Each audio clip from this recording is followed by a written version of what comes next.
살아계신 우리 하나님, 삶에 가득한 주님의 임재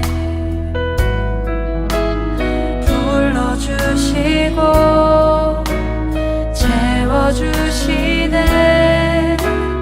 들으시고 응답하시네. 주의 손이 붙드시네. 흔들리는 우리의 삶을 주의 손이 고치시네.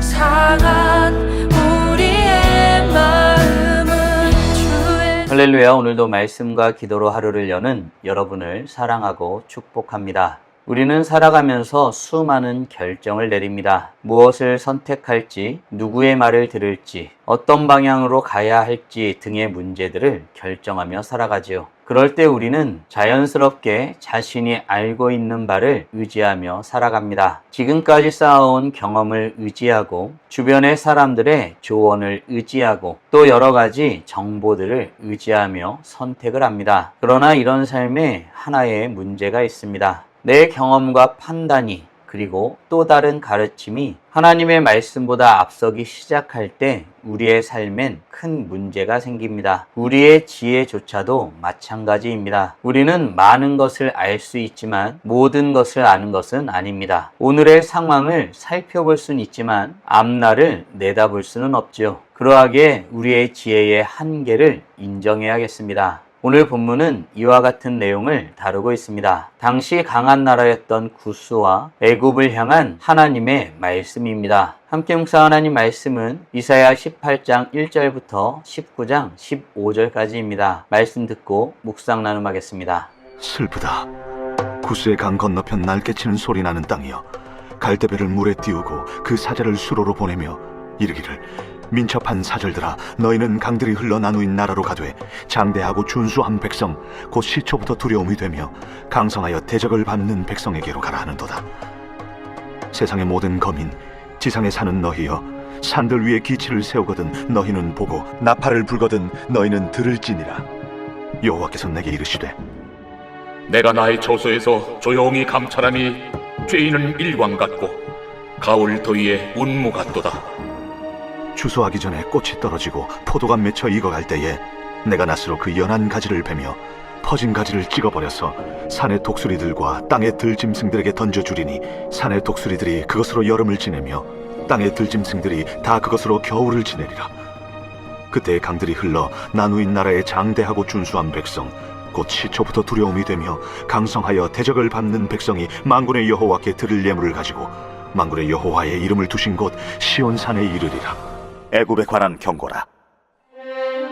보라, 여호와께서 빠른 구름을 타고 애굽에 임하시리니 애굽의 우상들이 그 앞에서 떨겠고 애굽인의 마음이 그 속에서 녹으리로다.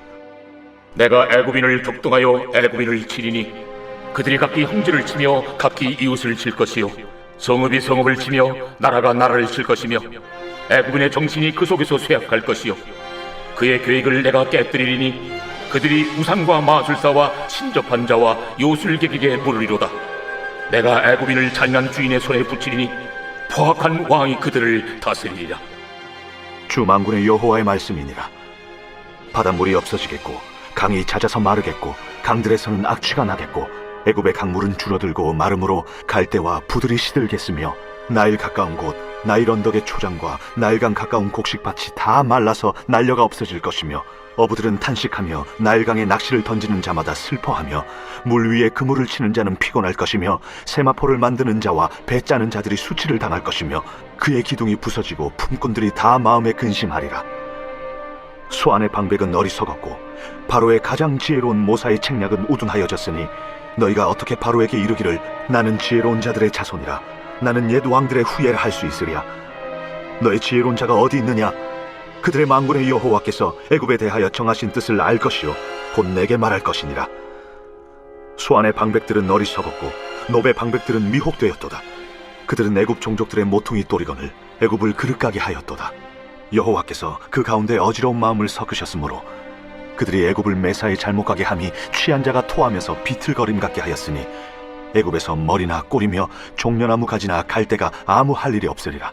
오늘 본문은 당시 강한 나라였던 구스와 애굽에 대한 하나님의 말씀입니다. 구스는 여러 나라와 관계를 맺으며 국제 정세에 영향을 주려고 하고 있었습니다. 애굽은 오랜 역사와 뛰어난 문명, 그리고 강한 군사력과 많은 지혜자를 자랑하던 나라였죠. 사람들이 보기에는 이 두 나라가 매우 강하고 지혜로운 나라였습니다. 그러나 하나님께서는 그들의 모든 움직임을 조용히 감찰하고 계셨습니다. 개혁주의 신학은 하나님께서 모든 역사와 나라를 주권적으로 다스린다고 말하고 있습니다. 하나님은 세상에서 일어나는 모든 일을 멀리서만 바라보시지 않습니다. 모든 것을 감찰하시고 뜻하신 때에 개입하시며 교만한 인간의 지혜를 낮추시고 자신의 뜻을 이루시는 분이십니다. 그러므로 오늘 본문은 너는 어떤 지혜를 의지하며 살아가고 있는가를 묻는 본문인 것입니다. 스스로 지혜롭고 강하다고 말한 구스를 향해 경고의 말씀을 하신 하나님은 어떤 분이라고 성경은 말하고 있을까요? 4절, 5절입니다.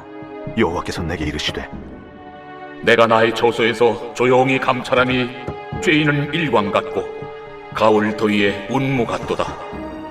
추수하기 전에 꽃이 떨어지고 포도가 맺혀 익어갈 때에 내가 낫으로 그 연한 가지를 베며 퍼진 가지를 찍어버려서 18장에는 구스의 사신들이 등장하지요. 그들은 배를 타고 여러 나라들을 찾아다닙니다. 강한 나라들과 힘을 합쳐 당시의 세력을 넓혀가던 아수르를 막으려 했던 것으로 보입니다. 사람들은 매우 분주했지요. 어느 나라와 손을 잡아야 할지, 얼마나 많은 군사를 모아야 하는지, 어떤 계획을 세워야 살아남을 수 있을지를 계산하였습니다. 그런데 하나님께서는 전혀 다른 모습으로 자신을 나타내십니다. 내가 나의 처소에서 조용히 감찰하겠다 말씀하신 것이죠. 여기서 감찰한다는 것은 자세히 살피시고 모든 움직임을 정확히 보고 계시겠다는 뜻이지요. 사람들은 자신들이 바쁘게 움직여 역사를 만들고 있다고 생각할 수 있습니다. 하지만 실제로 그 모든 역사를 보고 이루시는 분은 여호와 하나님이십니다. 그러나 한 가지 오해하지 말아야겠습니다.